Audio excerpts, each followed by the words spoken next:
Hi. Hello. We wanted to follow up our discussion of the Watchtower's position on life after death, comparing what William Vine has to say. Now, Vine has been cited many times by the Watchtower, among others, as an authority on the Greek and the Hebrew. He is one of the world's great scholars. This book is still in print. 3 generations after he put it together. Vine's Expository Dictionary of Old and New Testament words. Now, Vine was a Brethren scholar who lived, he was an almost exact contemporary of J.F. Rutherford. So this is what Vine was saying at the same time the Watchtower was using those texts that we talked about last time, Psalm 146, Ecclesiastes 9, and all the other reasoning they put into deflating the traditional position on life after death, and of course the doctrine of hell, because we're familiar with the old phrase that was used in the days of C.T. Russell, that Charles Taze Russell turned the hose on hell, and his successors have tried to do the same. But have they revisited the subject ever to see if indeed Charles Russell was right? Because let's just see what William Vine, a real Greek scholar, has to say about the same words the Watchtower thinks it knows about, starting with the word Hades. Now, if you're an experienced Jehovah's Witness, you know that the word Hades, you think you know that the word Hades is the Greek equivalent of the Hebrew word Sheol from the Old Testament. And you think you know that Sheol and Hades mean the common grave of mankind. Yeah, that's what I always believed. You're dead, you're dead. Yeah. So let's see what Vine says. Hades, the region of departed spirits. Well, let's start right there. We read Psalm 146. In the Watchtower's version, Psalm 146 says that the dead, his spirit goes out. It doesn't say where. But it personalizes it. But it also says his thoughts perish. So that's the part you like when you're a Jehovah's Witness. Yeah, right. But Vine goes on, the region of departed spirits of the lost, but including the blessed dead, in periods preceding the ascension of Christ. Now, this is a Christian doctrine we'll hopefully talk about in another video. The idea is that Christ took the blessed dead to heaven after he rose from the dead. That's the Christian understanding.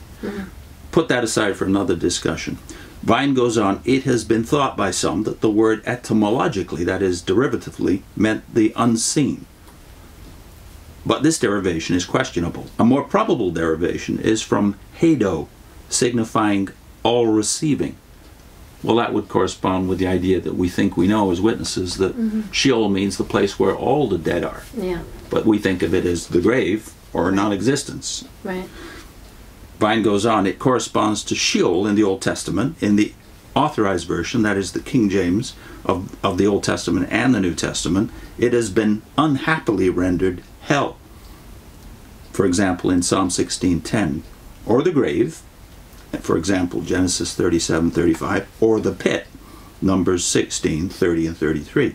In the New Testament, the revisers, that is the Revised Version of the King James, have always used the rendering Hades. In the Old Testament, they have not been uniform in the translation, and they cite Isaiah 14:15, where it says hell, although the marginal says Sheol. Usually they have Sheol in the text and the grave in the margin. So at least the revisers and the original translators of the King James knew that the word had, by the New Testament times anyway, it had adopted several different levels of meaning. But notice this, what Vine says next. It never denotes the grave, nor is it the permanent region of the lost. In point of time, it is for such intermediate between decease and the doom of Gehenna. And then it cites Luke 16:23-31, which is the rich man and Lazarus. Vine thinks the rich man and Lazarus, which we hopefully will also do a video on one of these times, is not a parable. And you'll notice if you read it, even in the New World Translation, it's not called a parable. What Jesus said in that parable, of course, has to do with 2 states. One having to do with where Lazarus ends up in the bosom of Abraham, and where the rich man ends up in this not very desirable place. But anyway, putting that aside, does that Lazarus and rich man correspond to what Jews thought at the time? Well, Vine says it does. They thought that after death, depending on how you behaved in your life, whether godly or not, you would end up in one place or the other. But none it's of not them, heaven. none of them, except the Sadducees, thought you'd be non-existent.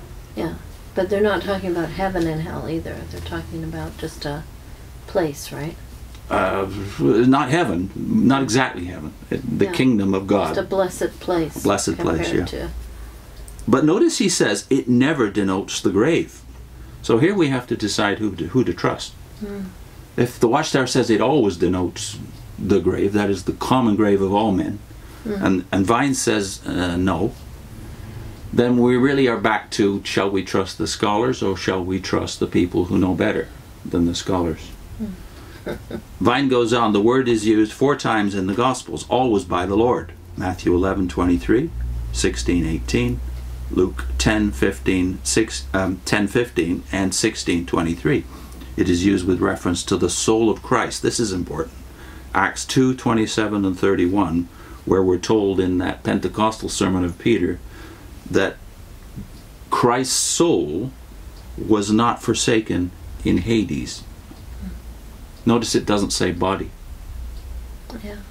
It's, we think, the body that goes into the grave, right? But by the time of Jesus and Peter, soul and spirit in the eyes of most Jews had come to mean more or less the same thing. It was your disembodied existence. Christ declares that he has the keys of it, Revelation 1:18, and in Revelation 6:8 it is personified with the signification of the temporary destiny of the doom. Notice that idea has come up twice now. It's the temporary place. Therefore, we shouldn't be too surprised that in the book of Revelation, the end of it, death and Hades are thrown into the lake of fire. So Hades has carried over that idea from the word Sheol in the Old Testament, that it is a place that you sleep, as it were, awaiting judgment day in this suppressed state of existence. Not the equivalent of life. It's not another life. It's less than life. That's the way that the Old Testament thinks about it anyway. So in the next segment we'll deal with what Vine has to say about Gehenna. Okay.